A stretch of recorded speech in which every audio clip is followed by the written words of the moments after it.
like I got a little uneven lie here, Jimmy. There's a big surprise at Eagle Sticks, huh? Right? You know what? Perfect time.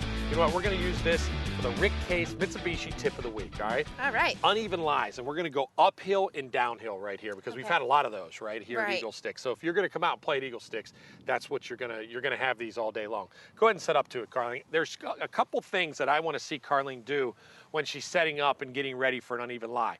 This one, obviously, you're looking at her and her left foot's above her right foot and she's kind of down. So two things I want to do. Number one is she has to match her shoulders up to the ground, okay? So if she went the other way and her shoulders were this way, then she's going to hit down into the ground and she's going to hit the shot fat. So what we did do is we want to match her shoulders up. Secondly is, okay, as you can see, this is going to add loft to this shot because, you know, her shoulders are this way, which is going to create a little more loft as she's hitting this shot. So what you want to do, two things you can do here. Number one, if Carling feels comfortable, I'm okay with her moving the ball back in her stance a little bit because that'll de-loft the club coming in a little bit, which she's already going to be adding loft with this lie. So I'm okay if she wants to do that. Or secondly is, you know, just really try to stay over top of that golf ball, Carling, and get your weight into this side because gravity's not going to let her come this way. It's going to be tougher for her to move up the hill. So she really has to, if you don't move that ball back a little bit,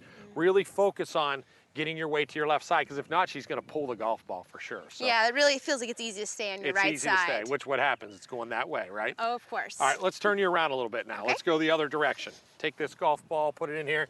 So downhill lie. Here's the part where nobody gets. Downhill lie. Everybody thinks they're so hard and they're really not that hard. Number one, Carling, let's do it again. Let's match her shoulders up to match the ground because we don't want our shoulders again to fight the ground going this way, get us in trouble. Secondly is, and one of the most important things is, everybody always thinks, okay, I'm gonna move the ball back in my stance with this downhill lie because I'm gonna hit a little punch and just stay with it. Worst thing you can do, because what's a downhill lie do? It de-lofts your club, so you're having less loft. So if we move it back in our stance, what are we doing? We're even de-lofting it worse. So if Carling's using a 5 hybrid here, okay, now she's making it into a 3 or a 2 hybrid, and it's gonna be really hard to get it off the ground. So let's go ahead and just let's move it up a little bit in her stance, which will allow her to go ahead and go with the slope a little bit, and it'll actually allow her to keep the loft a little bit. So I think that's really important. You have to know your ball positions. Uphill lie, keep it the same or move it back a little. Downhill lie, go ahead and move that up a little bit. Let yourself chase it and go with it a little bit, and I think it's gonna help you.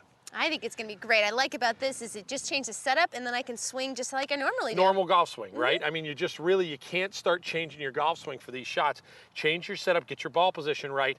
It will make a huge difference in how you play Eagle Sticks, huh? I love it. Now let me test it out here on the last hole with this final shot. Finish it off, huh? All right. Make a birdie.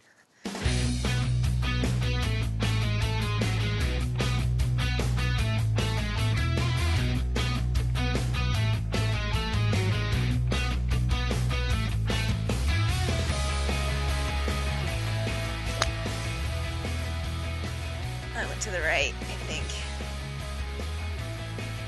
Bunker? I don't know.